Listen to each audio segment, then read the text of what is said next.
ஆன்மீக நண்பர்களுக்கு வணக்கம். இன்று நாம் காணவிருக்கும் திருக்கோவில் விழுப்புரம் மாவட்டம் இரும்பை எனும் ஊரில் அமைந்துள்ள அருள்மிகு ஸ்ரீ மகாகாளேஸ்வரர் திருக்கோவில்.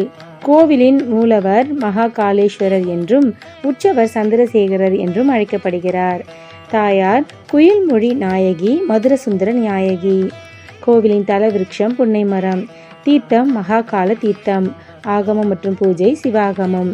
கோவிலின் புராண பெயர் திரு இரும்பை மாகாளம்.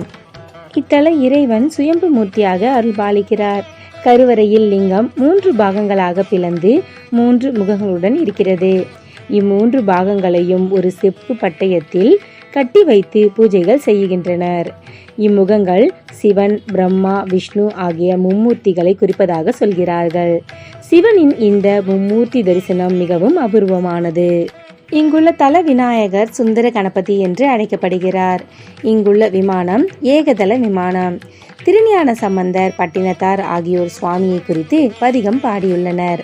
சுந்தரர் ஊர்த்தொகை நூலில் சுவாமியை பற்றி பாடியிருக்கிறார். அம்பாள் சந்நிதிக்கு முன் இடதுபுறத்தில் நடராஜர் தனிச்சந்நிதியில் இருக்கிறார். இவரது கால் சற்று கீழே மடக்கியபடி இருக்கிறது. இதனை நடராஜரின் சந்தோஷ கோலம் என்கிறார்கள்.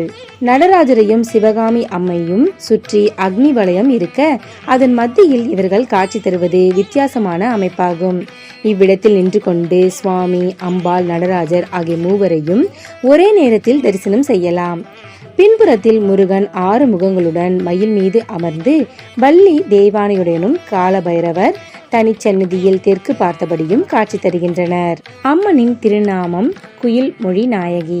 இவள் தனிச்சந்நிதியில் தாமரை மலர் பீடத்தின் மேல் தெற்கு பார்த்தபடி மகாலட்சுமியின் அம்சத்துடன் நின்ற கோலத்தில் அருளுகிறாள். இக்கோவில் பிரகாரத்தில் சந்திரன் மேற்கு பார்த்தபடி தனிச்சந்நிதியில் இருக்கிறார். இவர் இடது கையில் ஏடு ஒன்றை வைத்துக்கொண்டு கலாச்சந்திரனாக காட்சி தருகிறார். பக்தர்கள் இவருக்கு பால் சாதம் நைவேத்தியமாக படைத்து வழங்குகின்றனர். இதனால் கல்வி கலைகளில் சிறந்து விளங்கலாம் என்பது நம்பிக்கை. நவகிரக சந்நிதியில் உள்ள கிரகங்கள் அனைத்தும் மனைவியர்களுடன் இருக்கின்றனர். சூரியன் தாமரை மலர் மீது தன் 2 கால்களையும் மடக்கி வைத்து அமர்ந்து கொண்டு உஷா, பிரத்யுக்ஷா ஆகிய இருவரையும் தன் 2 மடிகளில் அமர்த்திய கோலத்தில் அருளுகிறார். சூரியனின் இந்த தரிசனம் விசேஷமானது. இக்கோவிலின் வரலாறு என்னவென்றால், சிவனிடம் வரம் பெற்ற அம்பன், அம்பாசுரன் எனும் 2 அசுரர்கள் பார்வதி தேவியின் மீது ஆசை கொண்டனர். அவர்கள் இருவரும் பார்வதியை திருமணம் செய்து கொள்ளவும் விரும்பினர்.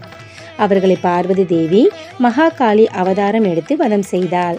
இதனால் பிரம்மஹத்தி தோஷம் பிடித்த அம்பாள் இத்தலத்தில் சிவனை நோக்கி தவம் செய்து தோஷம் நீங்க பெற்றாள். பிற்காலத்தில் மகாகாலர் எனும் மகரிஷி சிவத்தல யாத்திரையின் போது வடக்கே உஜ்ஜனியில் ஒரு லிங்கமும் தெற்கே மயிலாடுதுறைக்கு அருகே அம்பர் மாகாளத்தில் ஒரு லிங்கமுமாக பிரதிஷ்டை செய்து வணங்கினார். அவர் கிழக்கே வந்தபோது இத்தலத்தின் மகிமையை அறிந்து இங்கேயும் லிங்கம் ஒன்றை பிரதிஷ்டை செய்து வணங்கினார். சுவாமியும் மகாகாலநாதர் என்று பெயர் பெற்றார். இக்கோவிலின் பிரார்த்தனை என்னவென்றால், ஆயுள் விருத்தி பெற இறைவனிடம் வேண்டிக் கொள்கிறார்கள். உண்மையுடன் நடந்தும் அவப்பெயர் எடுத்தவர்கள் அவப்பெயர் நீங்க இங்கு பிரார்த்தனை செய்கிறார்கள்.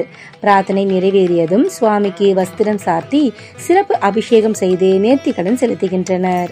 தேவார பாடல் பெற்ற தொண்டை நாட்டு தலங்களில் இது 32வது தலமாகும். கோவிலின் திருவிழாக்கள் சிவராத்திரி, மாசிமகம், திருக்கார்த்திகை, பங்குனி உத்திரம் இங்கு வெகு விமர்சையாக கொண்டாடப்படுகிறது. பக்தர்கள் அனைவரும் இத்திருத்தலத்திற்கு சென்று மகாகாளேஸ்வரரை வழிபட்டு வாழ்வில் எல்லா வளமும் பெற அன்புடன் வேண்டுகிறோம்.